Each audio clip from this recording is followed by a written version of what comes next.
Hello, everyone, and welcome back to the 9 Frames podcast. This is episode 62, and it is Friday, December 15th, 2023. I'm Bill Whalen. And I'm Mike Whalen. Catch us, as always, on YouTube at 9 Frames Podcast. Our Spotify is 9 Frames, and our X is at 9 Frames Pod. Please follow us on there, subscribe, like, comment, and share if you enjoy the show. Yeah, we've got some more activity between Wednesday and today. I mean, it really seems like it's starting to pick up. Definitely. December is when it heats up usually, and this one is no different. Yeah, and one team seems to be at the forefront of it all, and we'll get into that. We've got a big trade to discuss, some more Ohtani contract details, some signings that I find pretty interesting, and we will make our predictions for the 2023 All-MLB first team, folks. Stay tuned.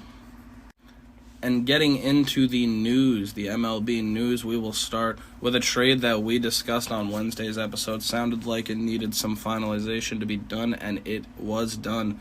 As of yesterday, Tyler Glasnow and outfielder Margot will leave the Rays and go over to the Los Angeles Dodgers. The Dodgers will send back right-handed pitcher Ryan Pepois and outfield prospect Johnny DeLuca. What do you think? I think, I've always said it, man, it's dangerous to trade with the Rays. They seem to know when players' expiration dates have hit, and them trading Tyler Glasnow with a year left on his contract, I mean, we know his injury history. He really doesn't stay healthy very often, unfortunately. Hopefully he does for the Dodgers now because they're going to be giving him a large extension. Yeah, that was part of this deal, as you said, trading him in his final year of his contract. This deal would not have been done without that extension to Glasnow. Yeah, he's no longer in his final year of his contract because the Dodgers are going to give him a 5-year, $135 million contract extension to keep him there for the next 6 years. Yeah, that is a $27 million a year AAV, a pretty hefty contract. When you look at his baseball reference page, man, it's pretty wild. He hasn't made more than 14 starts in a season up until this year where he made his career-high 21. Yeah, and it's still a partial season. Yeah, very true. I mean, a lot of guys are pitching up towards 30, sometimes more, and he has just now reached the 20 milestone in his career and a career-high 120 innings. Those are not numbers to scoff at, but I mean, they are low for the MLB's best, that's for sure. I mean, when he's healthy and going, we know how good Tyler Glasnow can be. The problem is he just doesn't stay healthy very often, as you just said. Also, the Dodgers, we were reporting that they were being aggressive in the Yamamoto sweepstakes and also Josh Hader. I mean, this has to kind of damper those hopes a little bit, giving Glasnow $27 million more on the payroll a year. You'd think at least the Yamamoto deal, because that one seems to be long-term as well. And he's going to get a lot of money, so I don't really know. Interesting. I wonder if what they were told in their meeting with Yamamoto told them that they should go a different direction. It could have. Because making a long-term deal like that with a guy like Yamamoto available and them as one of the favorites doesn't make sense. Yeah, it seems like very odd timing, so maybe we're down to 2 or maybe a mystery team like the Cubs are still in on Yamamoto, but I really think it's going to come down to the Mets and the Yankees for him after this deal. Yeah, we've been saying New York sweepstakes for a while now on this pod, and I'm sticking with that to the end. Yeah, we'll see what kind of contract Yamamoto gets and where it's from, but quick note, he is meeting with the Philadelphia Phillies today. Yeah. I mean, it makes sense for him to continue to take meetings, but the Phillies are also paying a lot of guys a lot of money. They just brought back Nola.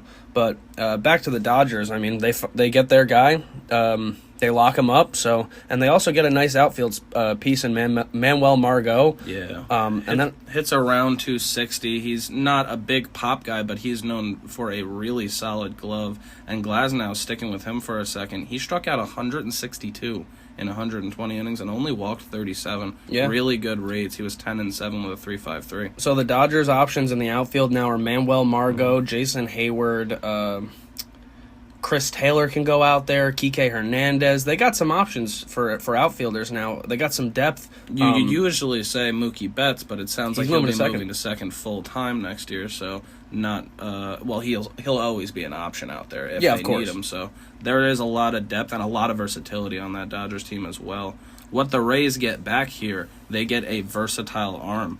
Ryan Pepwa, coming off a season where he had a 2.14 ERA and a .76 whip in 42 innings pitched. He had 38 Ks in 8 games and 3 games started. He's now at a career 2.79 in his 2 seasons. This is a guy that I think the Rays can mold into a really solid full-time starter. Yeah, if the Rays had their eyes set on him, and you're given stats that he's already had that much success in the big leagues, I mean, this guy could turn into a machine. He was set to be a full-time starter with the Dodgers this year, and now he will have that role in a Rays team who was just absolutely destroyed by injury last Yeah, but year. they're still going to have a decent rotation coming back now. McClanahan will be back. Springs will be back. They got Pepwan now. They got Shane Baz coming back. They're going to have some guys. Just a team that knows how to pivot, and they're doing it well. That trade is massive, and we'll keep our eyes on that as Glasnow is now in Dodger blue. A much cheaper pivot from $25 million Glasnow to rookie deal Pepwa. I mean, that's a large payroll saver for sure. That's the way the Dodgers do. The Rays do. Well, I'm saying the Dodgers, they'll take that money. Oh, yeah, of course. Any day of the week. And then the Rays on the flip side are always the ones trying to get rid of the salaries. And sticking with the Dodgers, and Ohtani, man, contract details coming out. This one is interesting. If specific change in Dodger personnel, player may opt out of the contract at the end of the season that the change occurs. This is referring to President of Baseball Operations Andrew Friedman or controlling owner Mark Walter. If they lose their roles with the Dodgers, Ohtani is probably out as opposed to looking at this clause. Yeah, we were just talking about it. It really depends on how those guys are performing in their roles. Yeah, down I guess the line. if he also agrees they need to go, then. But basically, what this says is somebody up top is going to have to literally talk to Shohei Ohtani first and decide the biggest decisions in Dodger history. If they want to keep, they want to keep him on the team potentially, the future of the team is in Shohei Ohtani's hands for the next 10 years, which is pretty wild, man. That's a lot of power for a player to have. Yeah, and then in the next 10 years, they're going to be paying him $68 million to sit at home a year. So it'd be funny if he transitions into some kind of a coaching role or something, or I don't know. It would be interesting. Kind of tough because he doesn't speak English, but he's got 10 years to learn a little bit better now. Yeah, imagine. That would be an interesting story as well. But, I mean, yeah, a lot of control for Shohei Ohtani and a lot of money given up. Speaking of power, man, he gave the Angels the power to to match that deal, the $700 million deal with those heavy deferrals, but they were never going to do that. Yeah, Artie Moreno is a cheap bastard. He was never, ever going to pay $700 million for one player. I don't think he was ever going to pay $500 million for Ohtani, so that's the problem. The Ohtani was going to have to take a massive hometown discount to stay with the Angels because of how cheap Moreno is. That guy needs to sell his team, and he should not be allowed to be an owner in any sport ever again. He is a cancer to the game. This was always going to be Ohtani's telling him that you got the chance, but Ohtani's telling them that knowing that they're not going to do it. You know, his camp is fully aware of how the Angels operate, and he wanted to go to the Dodgers. That's what he got. He just gave them the courtesy of having the chance, and then he probably still would have picked the Dodgers anyway, but giving them the chance and them saying no, it makes the decision that much easier. And our last bit of Shohei Ohtani news, he sets the Fanatics record for highest sales. He doubled the last rate of Lionel Messi, and he also destroyed the Cristiano Ronaldo ones. Justin Fields is in 4th, and Bryce Harper's Philly jersey in 5th, but Shohei Ohtani blows all those out of the water, so see a lot of Dodgers Shohei Ohtani jerseys next year. Yeah, that's the business side of the Shohei Ohtani signing that everyone talked about. He's going to make you buku bucks just because he's just him. Yeah, he just jerseys, does both, and he does both well. Those jerseys are going all over the world. That's not just Americans buying that, folks. This is the most internationally marketable player of all time. That's just jerseys. Forget about people buying extra tickets to see him. Any merch of all kind. Yeah, I mean, because this guy's going to have hoodies made of him and stuff like that. So there's so many things that you can make money off of him, and that is kind of what this is, a partnership that is going to make a lot between the Dodgers and Ohtani. Yeah, they're hoping he can make him back a bunch of money. Taking it on over to free agency now, starting pitcher Jack Flaherty has been dealing with injuries since 2021. He is signing a 1-year, $14 million deal with the Detroit Tigers, who are kind of on the come-up right now, man. That becomes $14.5 million if he makes 26 starts and $15 million if he makes 30 starts. Yeah, and it puts into perspective just how crazy it is that Tyler Glasnow just hit 20 starts for the first time when Jack Flaherty made 26 this year. I mean, $14.5 million or $14 million, potentially 14.5. It looks crazy for somebody like Jack Flaherty, but we've seen he can be a dominant option. A couple times he had back with the Cardinals, low threes quite a few times with them. Mm-hmm. That 2021 season, as I said, he was injured. I think he made 17 starts that year, and he got banged up. Kind of hasn't been the same since. But Detroit here, the way that they're making their deals, they went with Kenta Maeda and Jack Flaherty, so they want that veteran presence, and they're getting it. Yeah, and they also are going to need to piece together a rotation. So now they've got Tarek Skubal, Jack Flaherty, and Kenta Maeda. They're starting to get a little bit more structure there. Right, you have the vets at the top, and then you have the young kids to mold into great arms. I like it, man. Yeah, and it's also nice to see them pivot after Erod opted out and went on his way down to Arizona. And they sent Lorenzen on over to Philly as well at the deadline. We will talk about a pair of signings. Keeping it in the AL Central. Busy. The Kansas City Royals, man, you want to talk about busy. That team is all over the place, which is wild to talk about. Didn't think we'd be saying Not that. at all the second worst team in the league last year, but one of the most active in the offseason here. I like to see Hunter it. Renfroe, the outfielder, nice bat on him. We'll be heading on over to Kansas City. $13 million, 2 years.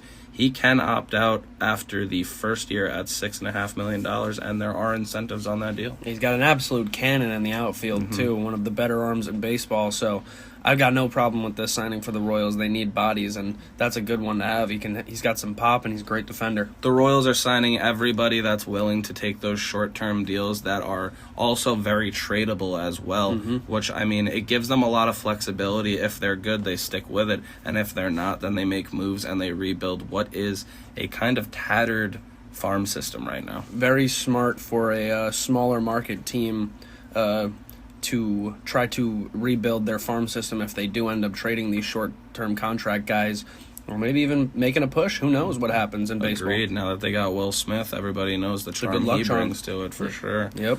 The last signing we will talk about here, and this is very big money for a bounce-back season from last year. Michael Wacha, who's coming off a solid season where he had, I believe, a 3.22 ERA is what I saw this morning. 2 for $32 million. With an opt-out after the first season, much like Hunter Renfroe's. Yeah, this happened just before we started recording this episode. The Royals just continue to stay busy, and they're starting to piece together a rotation as well. Yeah, starting to make deals in the teens, giving out a lot of money. So, I mean, I like when I see a small market team doing that. They got two starters from the Padres rotation. Yeah, Lugo and Wacha, two of the most solid starters that the Padres had all season. Yeah, so they're going to try to ride their momentum into next season. I like it. I like the Royals' move. It is one that keeps a team flexible when they definitely need to be right now. Okay, so we will move it on over to our predictions for All-MLB First Team. And we will start the predictions off with our starting pitcher predictions. There are 3 guarantees. I think 2 at least, but 3 is being respectful here to our third candidate. We are definitely giving our Cy Young winners All-MLB team. You have to. Yeah. They were the best pitchers. Garrett Cole and Blake Snell will be 1 and 2 respectfully. If they're ordered, I'm giving number 1 to Cole. I don't think they're ordered. Yeah, if not, then they're just going to be the starting pitchers there. Sonny Gray is also seemingly a given in that third spot. Any predictions on those last 2? Predictions are tough, man. There's so many guys that could get that. I mean, Kodai Senga should be up there. He had a fantastic rookie year. Corbin Burns always up there. Zach Gallen, Kevin Gausman, Pablo Lopez. I'm going to go with, I think Kevin Gausman should definitely be up there. He was great again. And then I'm going to give it to Senga as the last one. Because, I mean, for a rookie to go out there and have 200 strikeouts and 160-something innings, he was incredible. Kevin Gausman had an incredibly impressive season, strikeout-wise especially. I'm definitely giving him one of my spots, too. If it wasn't for an inflation of ERA at the end, he would have really been in that discussion for Cy Young. And the 5th spot, the Met fan in me, this is partially a fan vote, I'm giving my vote to Senga, definitely. I think the whole fans will probably give it to Wheeler or maybe Pablo Lopez. Pablo Lopez would get 2 Twins on there. That would be pretty surprising. I was going to say maybe the other option, if I wasn't going to pick Senga, it would be Zach Gallen. Yeah, I could see that as well. He was up there and a finalist in Cy Young as well. I mean, you would think a finalist in Cy Young is what it's going to be, so probably not Senga. Yeah. I could see Zach Gallen as well. I'll say Zach Gallen, yeah.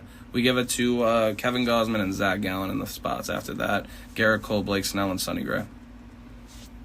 We're going to move on over to first base now, the next position to be awarded. This one is just one for first team and one for second team, but we're only going to focus on first team here.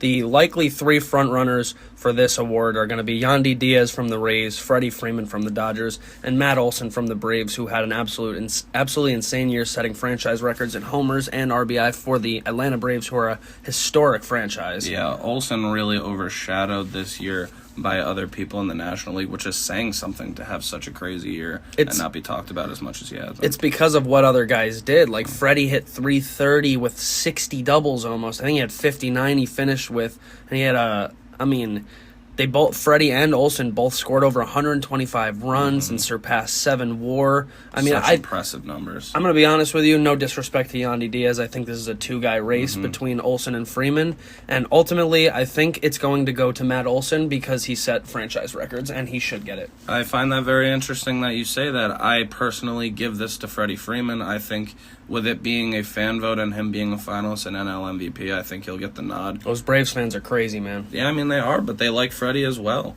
Not as much as Olsen anymore. First baseman, such a star-studded position. Credit to the other guys here. Pete Alonso with 46 bombs. Christian Walker with 103 RBIs. Paul Goldschmidt, 25 bombs. Josh Naylor had a 308 average. First base is in good hands. Me personally, I give for All-MLB first team to Freddie Freeman. And I'm going to go Matt Olson. And we will move it on over to another position of the diamond, second base on next to first base. This is an interesting position because the candidates here are very different players. You've got pop guys, big homer guys, or you have the average king, Luis Arraez. I mean, who do you like? I think it's a two-guy race, maybe three if you want to include Ozzy Albies. That's not to discredit guys like Altuve, Nolan Gorman, Nico Horner, Hassan Kim, and Ketel Marte. But I think it's between Marcus Semien, Luis Arraez, and maybe if you want, you can say Ozzy Albies, but I don't think he should over the other two guys. Arraez had a 354 batting average, winning back-to-back batting titles in both leagues. Last year for the Twins, or 2022 for the Twins and 23 for the Marlins. So he changed leagues and had a 350 batting average. That's absolutely insane. So impressive. But then you look at Marcus Semien, and he just hit 276 with almost 30 bombs, 29 to be exact. 100 RBI from a leadoff hitter. Think about that. Yeah, no. I mean, this is a fun one. It's a fun little debate. What do you like, average or, I mean... I'm gonna Marcus Semien brings it all. Yeah, I'm gonna have to go with Marcus Semien here. I will not be surprised if they give it to Arraez because hitting 350 is so freaking crazy. Yeah, especially with this being partially fan vote as well. I know Arraez had that whole race to 400 thing going on. I wouldn't be surprised if he has a lot of fans from that. Me personally, my vote goes to Marcus Semien as well. Really crazy season and a potential MVP if it wasn't for an insane season by Ohtani and his teammate Corey Seager. Yeah. He was that third place finisher. He's finished in third for the MVP 3 times now. So I think this is going to deservedly go to Marcus Semien. Yeah, we mash.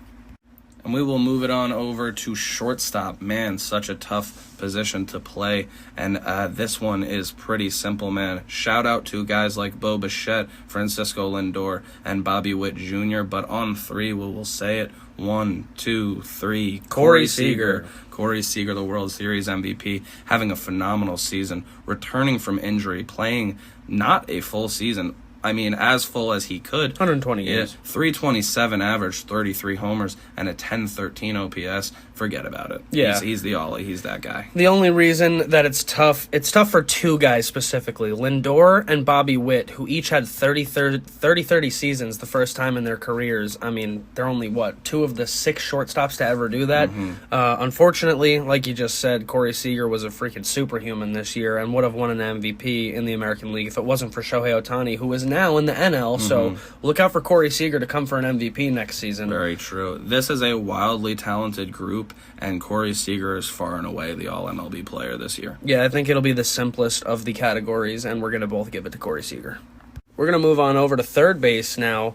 Another category with, or another position with great names in it. Nolan Arenado, Alex Bregman, Jake Berger, Matt Chapman, Rafael Devers, Josh Young, the rookie for the Texas Rangers, the World Series champs, Manny Machado, Isaac Paredes, Jose Ramirez, and Austin Riley, just to name a few. A lot of pop to go around there, man. I'm looking at a handful of 30-plus home run hitters. Yeah, this is a position with a lot of pop, and these guys can field, too. This is a lot of talent. Yeah, I wouldn't be surprised if they gave this to a couple guys. I wouldn't be surprised if Devers won it. I wouldn't be surprised if they gave it to Paredes even. I mean, he had 30-plus and 98 RBI. And then Austin Riley and Jose Ramirez are always going to be in there.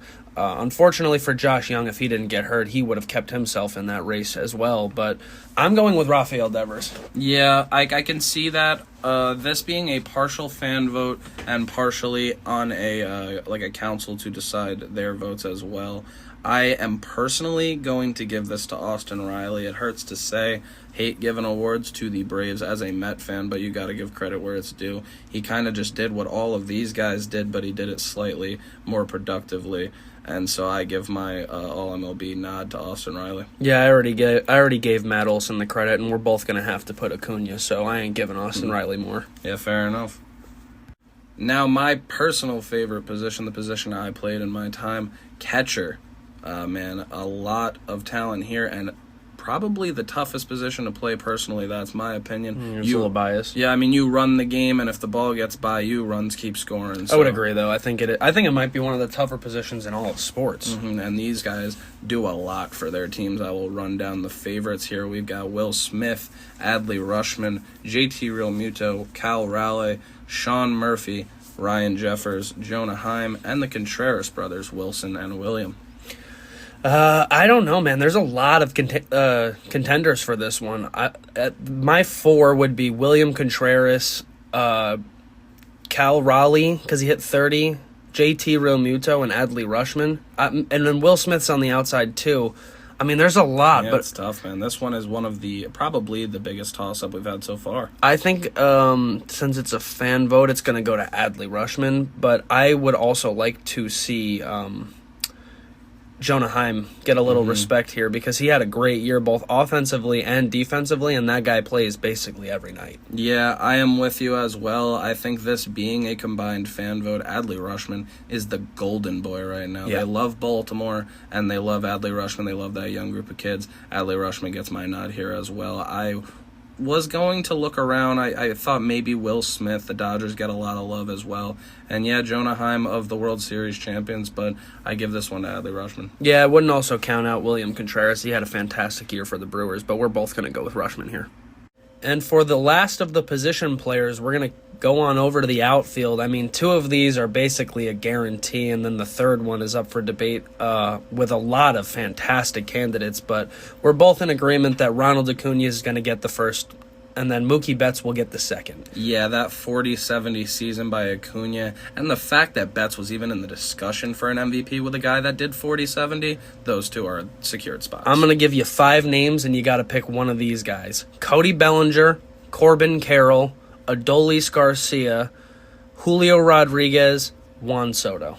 I'm happy that you said my guy in there. I was worried you weren't gonna. I have my answer. My answer was the last name you said. Yeah, personally, I'm going with now New York Yankee. He will be taking home this award for the San Diego Padres, Juan Soto, for his 2023 season. I can't say it enough. I love the fact that the guy plays 162 games a year, and he goes out there, gives his all. He's such a stud, leads the league in walks 3 years in a row, all the pop in the world, endless potential, and he's going to the Bronx. I think he's going to get his last award in Padres pinstripes here. Yeah, you basically said everything I was going to say. He was my final pick as well. Juan Soto of the San Diego Padres, now New York Yankees, as disgusting as that is to say. Yeah, he was just so good again. I mean, you don't see players play 162 much anymore with how often they get rest days, and that's just logic. I mean, he should rest. An outfielder who runs 100% and playing every day? Okay, man. Yeah, I think it's going to be tough to see who gets the third. There are even more names. I mean, I could have said Tatis, Kyle Tucker, Lane Thomas had a great year. Aaron Judge is in there. He still hit 30-plus home runs. Don't forget about him. there's so many options. Lou Bob. I mean, there's numerous options, but I think it's going to be Acuna, Betts, and we're in agreement on the third one with Soto, which is pretty funny to see. Yeah, absolutely star-studded, and it'll be interesting to see who gets second team there as well, with so many great names on the board. And we will move it on over to designated hitter. God, so many homers leaving the park in this category. It's not even funny. Shout out to guys like Yordan Alvarez, Bryce Harper, J.D. Martinez, Marcelo Zuna. But I think both of us agree that this award is going to be the last award that Shohei Ohtani takes home for the Los Angeles Angels as he takes home the designated hitter all-team. Yeah, there's not much to say. It's going to be Shohei Ohtani. He was a unanimous MVP for the second time in his career. We don't really have to say anything else other than it's very unfortunate for guys like Alvarez, Harper, and J.D. Martinez to even be in the same category as him because you're not going to win. Yeah, last year we saw that they put him on the starting pitcher one, and then they put him on the DH on second team. I don't know if they would do that again. I think this year he was so much of a force as a hitter he'll be that first he team. Should be first-team DH and second-team starting pitcher. Yeah, he hit over 300 this year, and he had 44 home runs, I believe it was. I mean, he's gonna be the first team. Yeah, I agree. This is Shohei Ohtani's award, and it'll be his send-off from the Angels. And the final position that we're going to touch on for first team All-MLB in 2023 is the relief pitcher, where we get to pick two, and there are a lot. There's a plethora, is the word I'll use, of fantastic relief pitching in the majors right now to pick from. Yeah, these are the sub-1 whip guys. That's the best way to describe them. Yeah, I think the first one of these is going to go to Felix Bautista. He was a Cy Young candidate, as you just mentioned, off-cam. Yeah, the only relief pitcher to get main Cy Young votes this year. So Felix Bautista, I think, is a lock on that first spot. That second spot, though, man, there's a lot of talent here, and it could go to a lot of people. Yeah, I think we're going to disagree on this one. I'm going to give it to Josh Hader, who had a 1.23 ERA for the San Diego Padres, who's now a free agent. Somebody's going to get a very good reliever this offseason. But yeah, I think I'm going to give it to Josh Hader. He was just fantastic this year. Yeah, with it being partially fan vote, I actually really could see you being correct as well. Wouldn't it be cool if Yainer Cano took it home too, and there was Cano and Batista? I don't think that's going to happen. Me personally, I am giving it to the reliever of the year of the National League, Devin Williams from the Milwaukee Brewers. All respect to Josh Hader. I think he would be my second pick on that. Yeah, and then to go a bit further, maybe Camilo Doval, Emmanuel Clase is awesome as usual. Alexis Diaz, Edwin won it last year, but he got hurt this year, so Alexis Diaz is up there as well. But yeah, I'm going to go with Batista and Hader, and you're going to go Batista and Devin Williams. Yep. Thank you to everybody for watching and listening wherever you do. This was episode 62 of the 9 Frames podcast, and it is Friday, December 15th, 2023. I've been Bill Whalen. And I've been Mike Whalen. Catch us, as always, on YouTube at 9 Frames Podcast. Our Spotify is 9 Frames, and our X is at 9 Frames Pod. As I say, please follow us on X. Subscribe on YouTube. Like, comment, and share if you've enjoyed the show. Yeah, and those were our predictions on the first team All-MLB for 2023. They're just our predictions. We have no idea what's going to happen. Be sure to give us your opinions, either on Twitter or in the YouTube comments, wherever you want, if you have any difference of opinion. But this has all been very fun to cover. Definitely. And the All-MLB teams have been very eye-opening, as we have predicted it there. Because we predicted Shohei Ohtani to win one. He's now a Dodger. We predicted Juan Soto, and he's now a Yankee. I said Josh Hader, who could be somewhere else. I mean, he's going to be. I don't think he's going back to the Padres. So this is pretty wild. There are a lot of the biggest names in baseball are moving around, and it is an exciting time to be a fan, folks. Stay locked in, because I know we will. Yeah, and who knows what could happen over this weekend. We could be coming to you Monday with Yoshinobu Yamamoto news. Fingers crossed. As I said before the episode with Shohei, I said I hope next episode we come to you with Shohei news, and we did. I hope the same happens with Yamamoto, and we'll talk to you Monday. Yeah, his posting date is quickly approaching, so we'll see what happens with Yamamoto. Enjoy your weekend, everybody.